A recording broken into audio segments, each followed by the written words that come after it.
Good morning, Thailand. My name is Alex, and I got some news updates for you from around the land of smiles this Tuesday, September 2nd. Before we dive into it, please remember to subscribe to the Thaiger to stay up to date on all things Thailand. Now, today, we're going to be talking about the 5 medical conditions that will allow cannabis users to legally obtain medical certificates. Surprise, surprise, some familiar faces. The People's Party's deliberations on whether they should support Bumjai Thai or Pheu Thai on forming a new government. And a little later, a plan for 45-year-old retirement is causing a stir. Before we dive in, let's hear a quick word about our sponsor. And yeah, somebody corrected me yesterday. It is on my left, your right, up in the corner over there. Fazwaz. Fazwaz is the #1 real estate portal in Thailand. They have everything you need, whether you need to buy, rent, or sell. Amazing agents on call all the time. Whatever your real estate needs are, go to them and get started.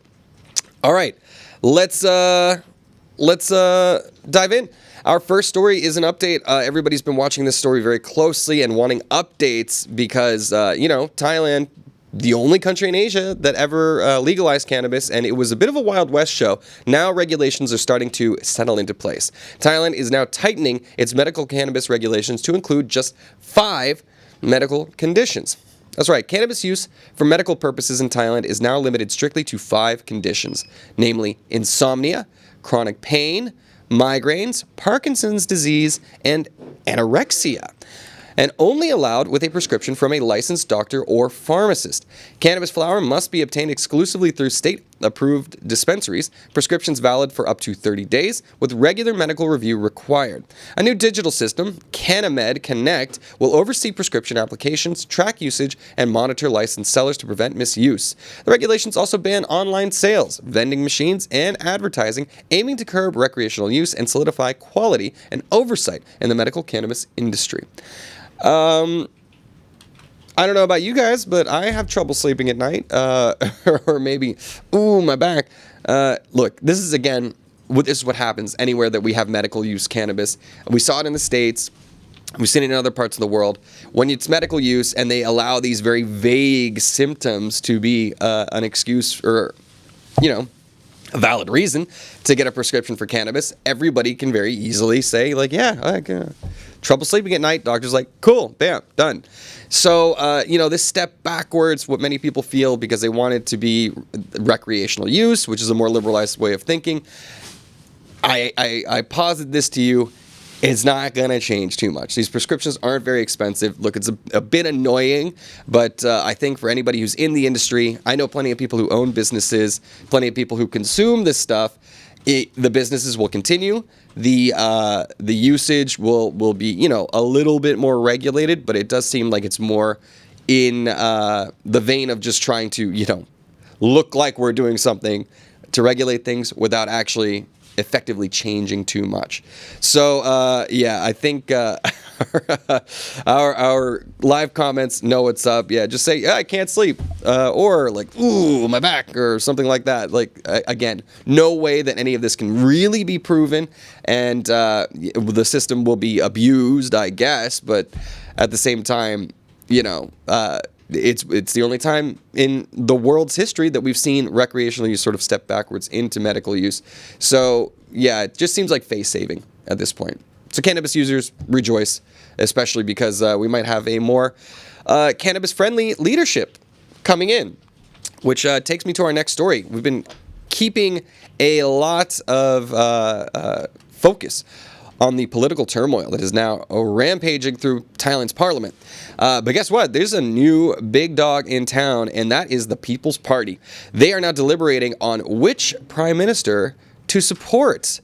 So the famously sidelined People's Party, that was once the Move Forward Party, that received the most votes in Thailand's last rounds of elections, has been on the outside looking in.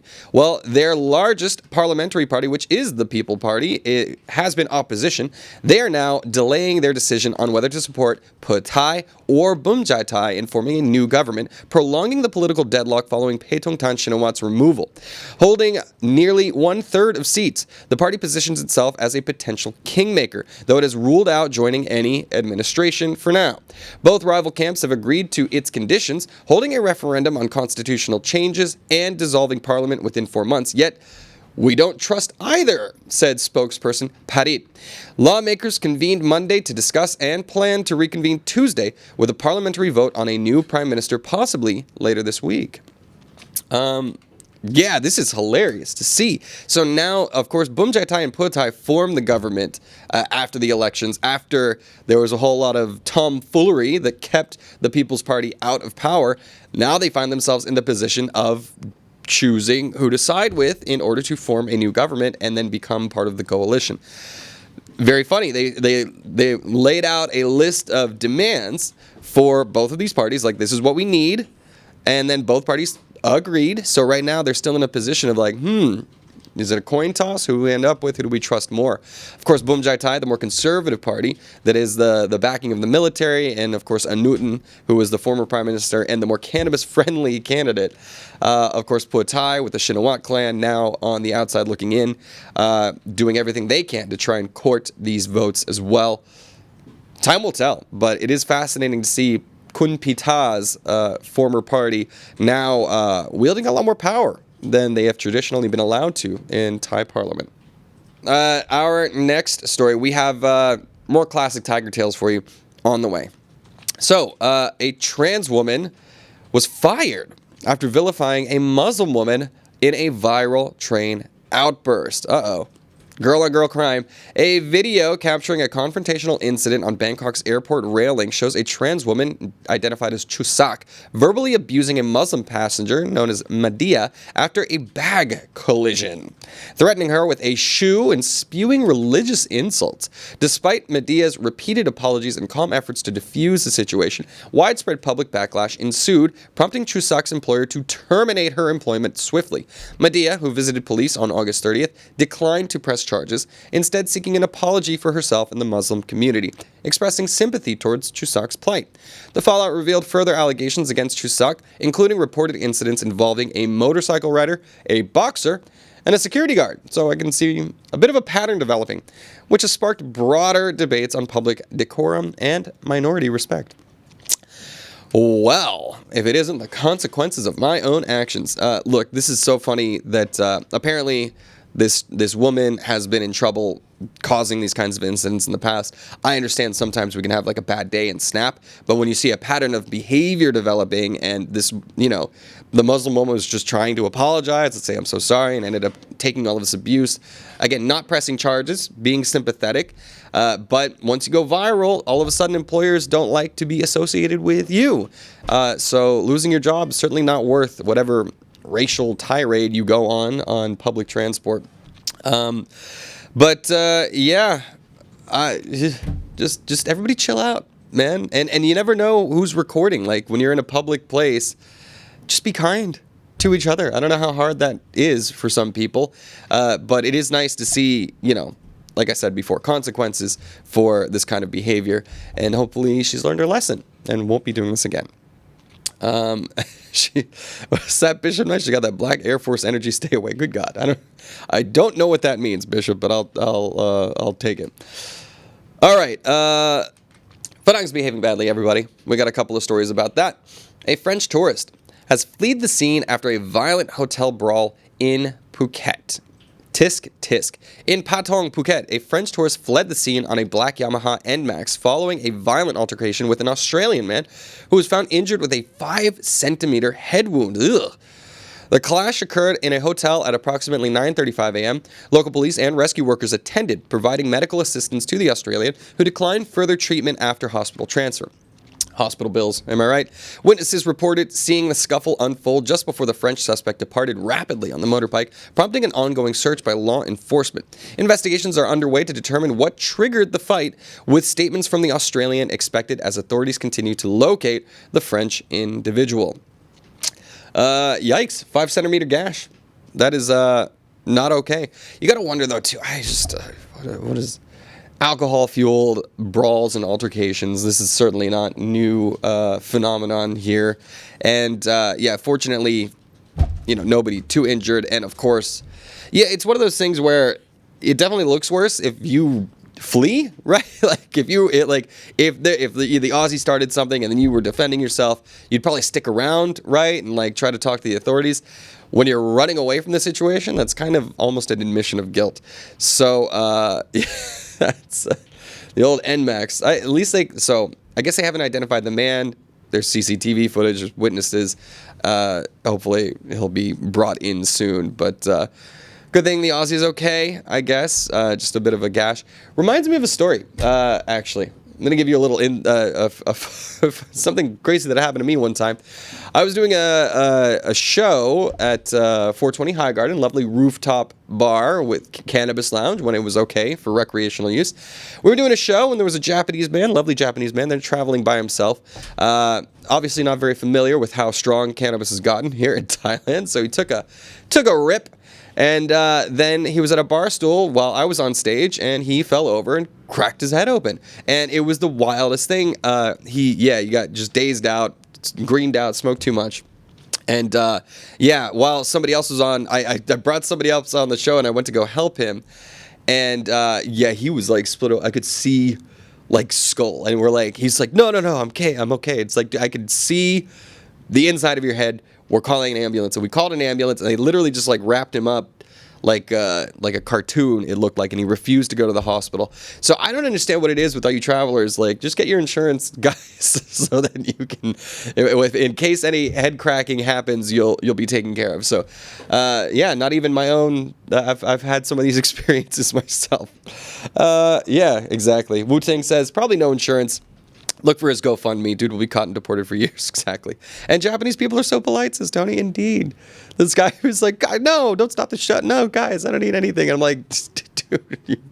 It was weird. It wasn't bleeding that much. That was a weird thing. Is that like you could see skull, but not a whole lot of blood coming out. So I guess, I don't know. And the next day, I was walking by the same place, and I just saw him walking by, still in his cartoon bandages. Totally fine. So, a stoic people, the Japanese. Anyways, Dave, good advice there. Insurance is not that expensive, so get to it. Okay, let's hear a quick break, and then a word from our sponsor, Fazwaz break, and then I got some comedy news for you guys. 1 second.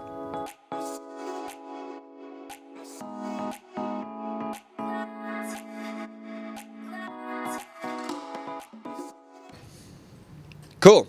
Fazwaz, thank you very much for sponsoring the show, as usual. Not the only news, I got some comedy news for you. I forgot to do this earlier in the day. Pull it up, time.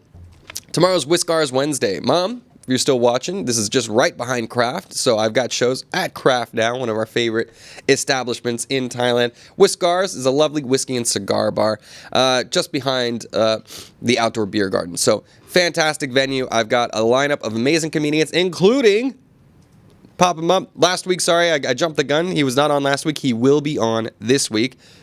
Brian Aylward, who is coming off of his recent Amazon Prime streaming special, Big in Asia, which is, of course, a fantastic... He's a 20-year comedian coming from... where's he coming from?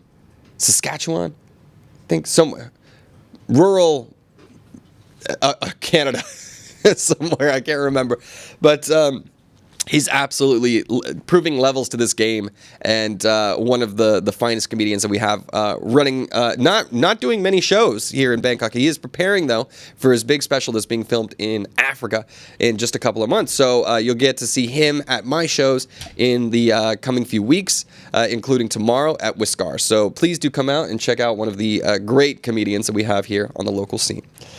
All right, let's move on to our final two stories. We still have issues along the Cambodian border.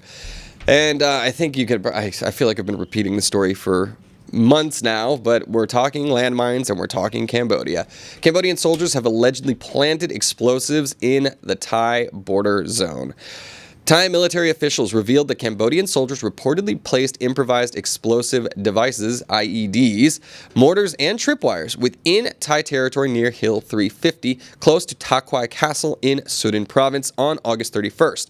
Similar intrusions attempts have occurred on August 22nd when Thai troops discovered ambush setups, including mines and caltrops. caltrops near defensive lines. Brigadier General Wintai Suari condemned the act as a reckless breach of the ceasefire agreement with Cambodia, warning of deliberate provocation. The Thai Army's commander instructed heightened vigilance and deployment of bomb disposal teams to secure vulnerable border areas immediately. So it seems like we're not done. Some days I talk about Thailand and Cambodia coming together. We're going to demine these places. Next thing you know, more have appeared. So classic case of doing one thing and saying a completely different thing. And for now, Thailand is keeping its foot on the gas in terms of trying to call out this bad behavior. So hopefully... we've reported on at least 6 or 7 Thai soldiers now that have been hurt in these blasts and losing limbs and things like that. Absolutely horrifying. It's just important that the precautions are taken to make sure when these troops are patrolling in these areas, they have the resources that they need to try and discover these traps, which in this case, they did discover them. Nobody was hurt. So that's good news there. Exactly. Bishop Knight, caltrops. I'm like, what are they? Ninjas? Like, this is an insane thing. Next, we got boomerangs and ninja stars or something like that. Wild stuff. So, hopefully, the ninja assault is not coming from Cambodia anytime soon. And April, you said it. Glad nobody was hurt. All right. Our last story. Danny Fan, actually, I'll say, why don't both sides stand out? Good question. It's a big territorial dispute along the border, and it seems like there's no end in sight. So I always say my opinion of this is that this is distraction politics, sort of like, create an enemy abroad so that you don't pay so much attention to what's going on wrong at home. And, I don't know. I'm with you, though. It'd be nice to see both sides de-escalate. All right. Last story. I don't know what to make of this one. Let me know what you guys think. KBank's early retirement plan for age 45 sparks concern, not excitement. Are we talking retirement or redundancy? Capricorn Bank, also known as KBank, has introduced an early retirement offer for employees aged 45, a move that disrupts traditional Thai retirement norms and raises alarms about job security amid accelerating digitalization in the banking sector. Experts and labor groups warn that younger retirees may struggle to rebuild careers or qualify for Social Security benefits designed around a retirement age of 55, potentially jeopardizing long-term financial stability. The initiative reflects deeper structural changes driven by AI and automation, with many questioning whether social safeguards and oversight are in place.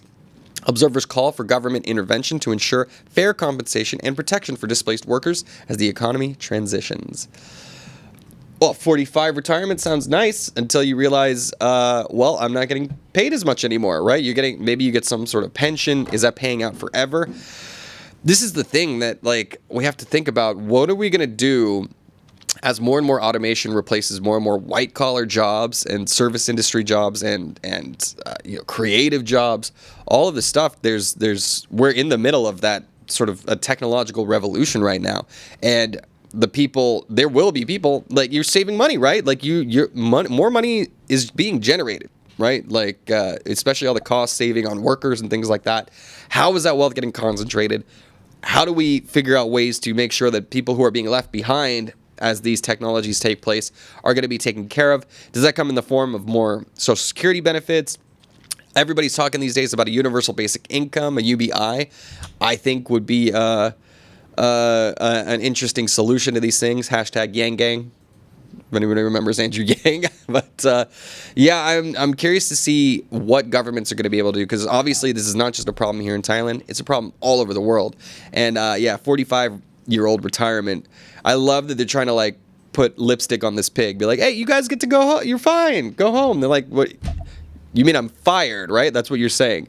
So I have no idea what the future holds for us, but I hope that pretty soon you'll just see AI me doing the news. Hopefully they can't AI personality anytime soon. But I do feel for these white-collar workers that now have to feel, we've seen it with manufacturing, automation with robotics and things like that. It's coming for everybody, guys. So we'll see what happens. All right. Yeah. And Tony, I'll discuss the UBI thing a little bit later. But let's wrap up the show. Guys, Thank you very much for tuning in to this Tuesday edition of Good Morning Thailand. You can always go to thetiger.com to see more news updates throughout the day. An update, Jay will be back with me tomorrow, so you don't have to suffer through me by myself. You will have my partner in crime on his way back from his beautiful trip to Bali with some fun stories. Also, go to ASEANnow.com if you want to keep the conversation going. And don't forget, we got social media, Instagram, Facebook, TikTok, whatever. We'll see you over there. All right, for now, I'm going to wrap up the show and say hi to the people in the comments. If you like that story, please like and subscribe. And for more Thailand news, follow us on Instagram, YouTube, or TikTok at The Thaiger, or you can go to thetiger.com and join the conversation.